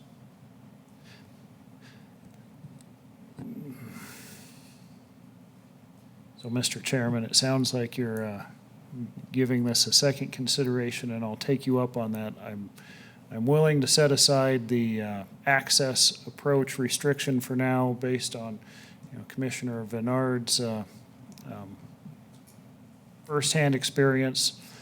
I will, Mr. Chairman, make a motion to for this commission to recommend to the city council to request a shortening of the school zone on Linder to move the north extents to south of Cayuse Creek Drive. Okay? And you want to remove our current vote, or you have two things going on? I I think that would supersede our previous. Yeah, I think that portion would supersede the, All right, so you got Half a of. motion to recommend to the city council to request ACHD to shorten the school zone, and this would supersede our previous vote. Take that off the board. It's good legalese. sure. Okay. Is there a second? Second. Mr. Lewis, call for the vote. All in favor? Aye. Any opposed? Okay. That's how you make sausage, Mr. Lancaster. Yes. Thank you, Mr. Chairman. Okay. Mr. Chair? could I- Yes. Just for clarification, does everybody understand that the superseding did two things? It sends the recommendation to council for shortening of the zone, and it removes any request about the right-in, right-out access. That was the intent of the entire previous vote was superseded. So, okay, thank you. Thank you, Mr. Baird. Okay. I just think this is a continuing problem. Mr. Venard's got a firsthand experience with it, and as Mr. Hopkins said, the design was poorly done, I think, at least getting traffic in and out of that school from the get-go, and I'm not sure you're gonna fix it without potentially some type of traffic signal coming out of the high school, so. Which Okay. may or may not make sense, but just a comment. Very good. Mr. Chair? Lancaster, appreciate your work, and that's what your subcommittee is about. Okay, 5C, 5D, Chairman, I think Mr. Hood had a. excuse me. Real quick, before we move on to the next agenda item, Mr. Chair. And I'm going to ask, I don't have my notes here from when the subcommittee was formed, but I do vaguely recall speaking about our youth commissioner being a member of the school zone and making sense, and I apologize. I should have probably extended an invite that we do have our youth commissioner there when us that aren't in this day-to-day, trying to solve problems. We had a problem solver right here, and I didn't even invite him to the table. So I think that was even, we had listed the youth commissioner, and you weren't here yet, and we said, hey, we're going to put a place mark, and then so I apologize. Next meeting we have, though, I will, and we'll try to coordinate that with your schedule, too, because I realize you're going to be busy here soon between the hours of 8 and 3, so next time we'll do a better job. So again, I apologize. Well, he caught us before we got too far down the Yeah, road. No yeah. pun intended. Okay. Good, it was really good. 5D Master Mobility Map, Mr. Hood. Mr. Chair, so this is a follow-up to last month's meeting. We talked about this. In fact, we've talked about this for on and off over the last year or so. Nick Foster with Kittleson has developed this. He was at some of the comp plan focus group meetings, explaining a little bit about the master mobility map. I shared some of the feedback you all gave me last month, and he's made some changes to the map, so I wanted to run through that. There it is. Run through some of those changes real quick. So I'm going to just quickly let you know what I shared with him. So I asked him, said, can you add a legend or a grouping of things in the legend? So you can kind of see here he's got existing transportation system, future road network, future public transportation system, and future walking and biking improvements. And then the comp plan, which I think includes schools and aerial. Those are also a couple of things that you guys requested last month be included. There was not, they looked into, but with this, not a slider bar for timing. That was another thing that came up, and I asked him, hey, this was something. They don't have the capabilities to do that. They have updated the Master Street Map collectors data, so I'll kind of show you that real quick. So under, let's see. Master Street Map layer. So again, the groupings are a little bit different now, right? So existing, future, which doesn't really have a timeline on it, which we kind of talked about with the 5-year increments with the slider bar. But this kind of just shows, and then you still have the layers and the legend that can drop down and explain some of what these are as well. It's hard for me to see.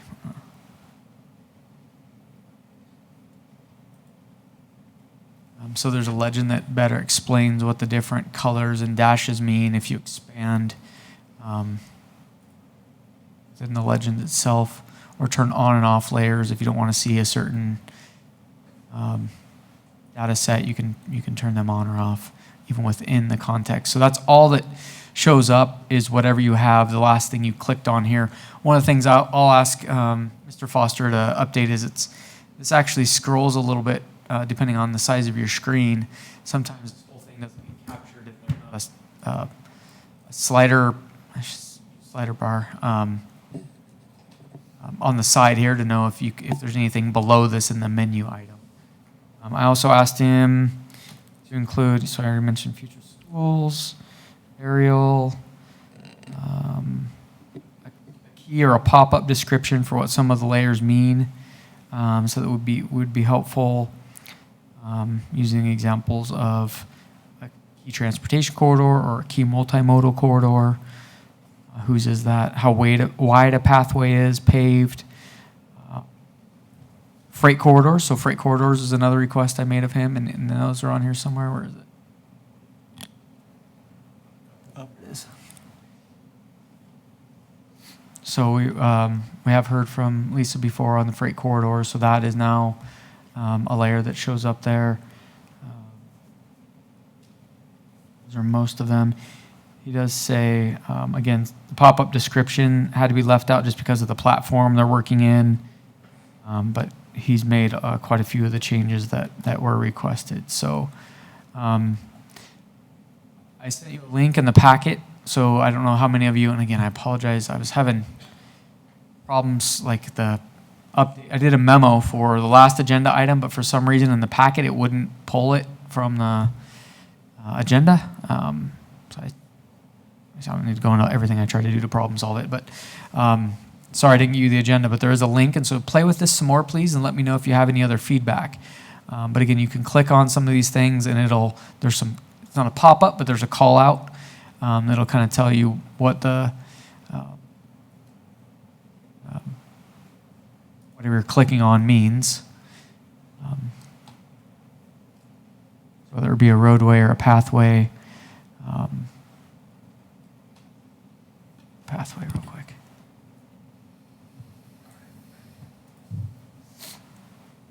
You can see if it's bike pathway, a sidewalk, existing, proposed.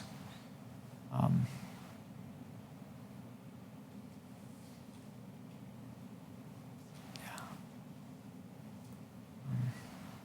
the future transportation system. So we have, and this I believe is, this again here.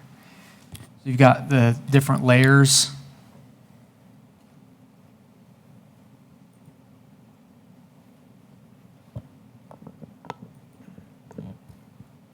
See that one?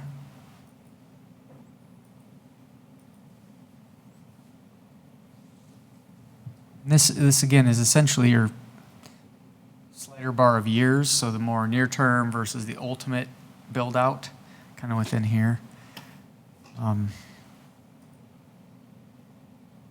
not doing a very good job of narrating the changes for you, and I apologize for that. So if you want to just play with it at your convenience and shoot me any feedback you have this week, would be my request. So if you can look at this some more and say, you know what, for this really to be more useful, I'd like it to do whatever, if you have anything like that. But I think he has incorporated some of the changes requested, and I personally like a little bit more how things are grouped. That's just my opinion, and I would stand for any other questions or comments you have on some of the changes I just briefly showed you. Seems like a very powerful tool, Mr. Hood. Commissioners, comments, questions for Mr. Hood? Mr. Chairman? Yes. I just wanted to say I think the changes, the updates were really nice. I had a couple little specific comments I was going to send you, Caleb, on a couple questions I had on what was marked, but overall I think it's really, really nice. Thank you guys for working on it. Anything else for Mr. Hood on item 5D? Okay, let's close that out. We have 5E, staff communications. Mr. Hood? So, Mr. Chair, this item begins on page 23. I guess 22 is the cover sheet, and I don't have page 23 anymore, so let me see. Get there, though.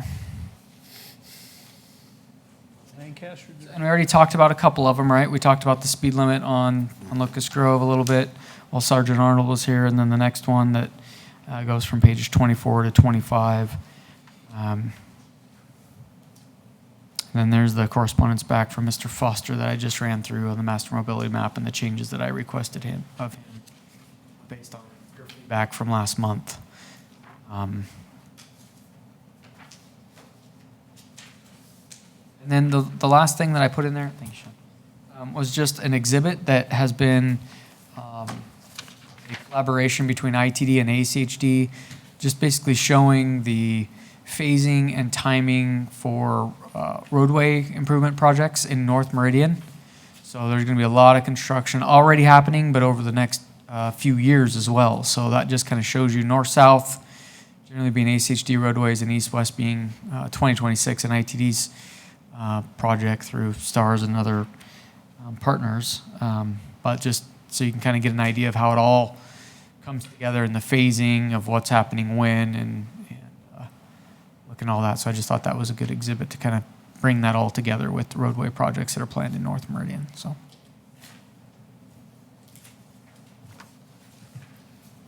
Question, comments for Mr. Hood on staff communications?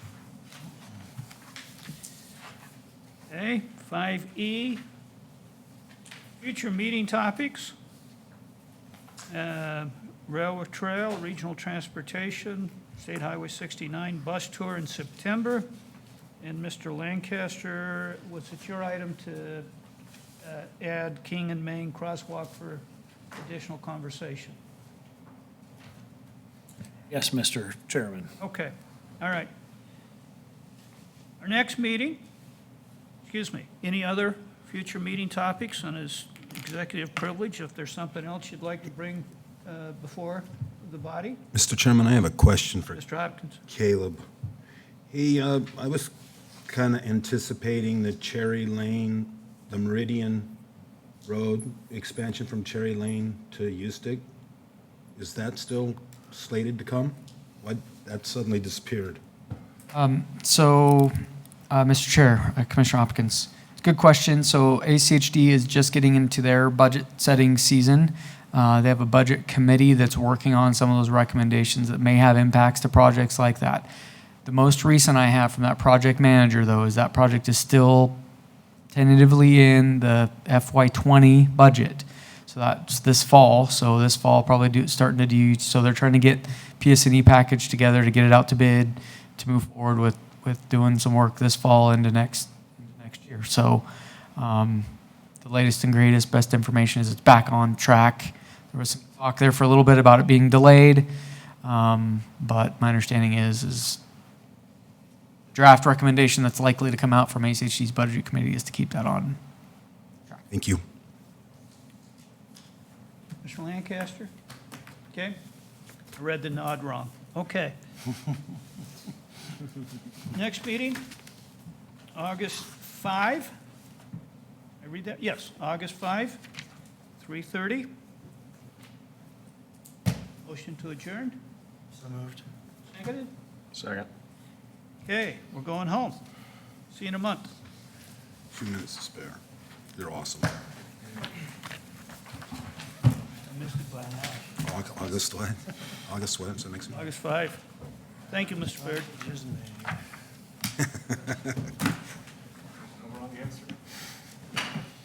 Nobody wearing a black robe. That's right.